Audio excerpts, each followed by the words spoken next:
Social media के दौर में कई फ़लसफ़ियों की कही हुई पुरानी बातें दोबारा से ज़िंदा हो रही हैं। हम देख रहे हैं जैसे कि कदीम फ़लसफ़ियों के पास कोई दानिश थी जो हमारे जदीद मसाइल को बहुत बेहतर अटेंड कर रही थी। कदीम का वर्ड तो इनके लिए बिल्कुल भी मुनासिब नहीं है, लेकिन थोड़े से पुराने ज़रूर हैं, और उनका नाम है जॉन पॉल सार्थर। उनका एक नावल नो एग्ज़िट है, और ये बहुत ही खूबसूरत नावल है। आप अमूमन बल्कि कई किताबों के टाइटल इससे बोरो किए गए। इसके अंदर एक लाइन आती है, हल इज़ अदर पीपल, जो दूसरा है या जो तुम है या जो गैर है वो जहन्नुम है। सार्थर ने इसको उन मानों में तो नहीं कहा था, लेकिन हम एक कोशिश करने वाले हैं कि एक नया मानी से दरियाफ्त करें, क्योंकि सोशल मीडिया के दौर में जब हम ज़िंदगियों को देखते हैं तो हमें ऐसे लगता है कि दूसरा तब तक ही अच्छा लगता है जब तक हमें वो मोबाइल की खिड़की से नज़र आ रहा हो। हम लाइक भी देना चाहते हैं, कमेंट भी देना चाहते हैं, लेकिन जब हम ज़ाती हैसियत में एक दूसरे से मिलते हैं तो शायद वो गर्मजोशी नहीं होती, या हम उतने देर मिलना नहीं चाहते। हम सोशल मीडिया पे रहना तो चाहते हैं, हम चाहते हैं कि हम फेसबुक और ऐसी ऐप्स ज़्यादा से ज़्यादा देर के लिए इस्तेमाल करें, लेकिन जब हम देखते हैं कि क्या हम ज़िंदगी में उतने लोगों से कंफर्टेबल हैं मिलने के लिए। जापानीज़ यूथ एक कंडीशन से गुजर रही है जिसको हम कहते हैं हिकिकोमोरी।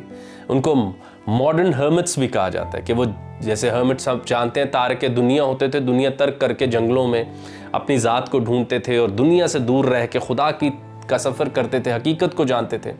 लेकिन उन्होंने कहा ये कुछ अजीब से मॉडर्न हर्मिट्स हैं, यानी कि ये कमरों में कैद है और माशरे में नहीं जाना चाहते, ये समाज से घबराते हैं, और उसकी कई वजूहात हो सकती हैं। लेकिन ये तारक दुनिया नहीं है, वहाँ ये गेम्स हैं इनके पास, सोशल मीडिया है, बहुत ज़्यादा म्यूज़िक सुनते हैं, बहुत ज़्यादा म्यूज़िक अकेले में प्रोड्यूस करते हैं, और ये एक नई कंडीशन है कि ये तारक दुनिया से ताल्लुक़ में है, इंसान से ताल्लुक़ में नहीं। मुझे अलामा याद आ गए, वो तो कहते थे खुदा के आशिक तो हज़ारों बनों में फिरते हैं, मारे मारे मैं उसका बंदा बनूंगा जिसको खुदा के बंदों से प्यार होगा। यहाँ पर हम एक और बात देखने की कोशिश करते हैं कि हमारे यहाँ तो मैं वो मफरूज़ा है जो तुमको मुमकिन बनाता है, मैं बनता ही तब हूँ जब आपकी खुशी मुस्कुराहट मुझे दे, गम आपका हो और आंख मेरी नम हो।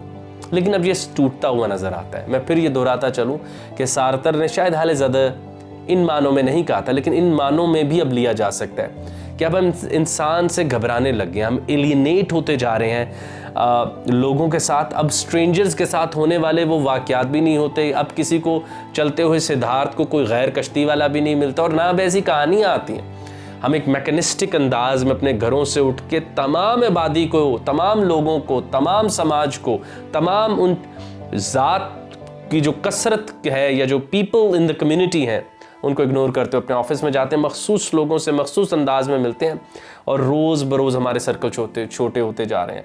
और हमने अब इस बात पर सवाल करना भी छोड़ दिया कि अब मैं लोगों से उस तरह क्यों नहीं घुल मिल पा रहा। कदीम आदमी जो कि लोगों के महवर में होते थे और लोगों की मजालिस हो रही होती थी, वो सब अब कम होता लग रहा है, और हमें लोग बस उतने ही अच्छे लगते हैं जितने हमें वो सोशल मीडिया से नज़र आ जाएं। वहाँ पे हम कमेंट भी देते हैं, लाइक भी देते हैं, लेकिन उस कसरत से हम लोगों से मिलते हुए अब कंफर्टेबल नहीं है। Not exactly sweeping with madness and civilization by Michel Foucault, but somehow it's true. घर बांट रहे हैं, गाड़ियाँ, हर शय, मादा इस तरह तख्लीक किया जा रहा है जैसे गाड़ी मेरी होती। It's very uncomfortable if I can give stranger a help. अब मैं उस सतह पर बात नहीं कर रहा कि ज़माना ऐसा हो गया, चोर डकैत वाला बला, we talking about on another plane. तमाम जदीद दौर की जो सिविलाइजेशन है या सोसाइटल स्ट्रक्चर है वो ऐसे है जैसे बांट रहा है, जिसमें तुम एक ख़तरा है जो मेरी मैं को ख़त्म कर देगा, और मैं तुमको एक बस फासले से मिलना चाहता हूँ, मैं तुमको सोशल मीडिया की विंडो से, फ़ोन की स्क्रीन से ही बस देखना चाहता हूँ, और उस गर्म जोशी से शायद मैं हकीकत में नहीं मिल रहा। शायद सार्थर आज दोबारा हमें बुला रहे हैं और हमें बता रहे हैं कि while there is no exit and while you're stuck with few people at a place, we should know them, but hell is other people. And I guess we're manifesting a newer meaning to Sartre's line. हम इस Sartre की इस line को एक नया मानी दे रहे हैं कि अब गैर जहन्नुम ही है तकरीबन। अब हम एक दूसरे से उस तरह नहीं मिल पा रहे जैसे कदीम ज़माने में मिलते थे। बहुत खूबसूरत वो जो बात है कि पहला आदम सोचदा सी हुनकी करिए, तो उसने दो लोगों से बात शुरू की, अपनी तन्हाई को ख़त्म किया, जलवत में रौनक पैदा की और खलवत भी मुकम्मल रखी। लेकिन अब हमारी खलवत भी हमारी में तन्हाई नहीं है, और जलवत में भी हम बस अकेले ही खड़े हैं।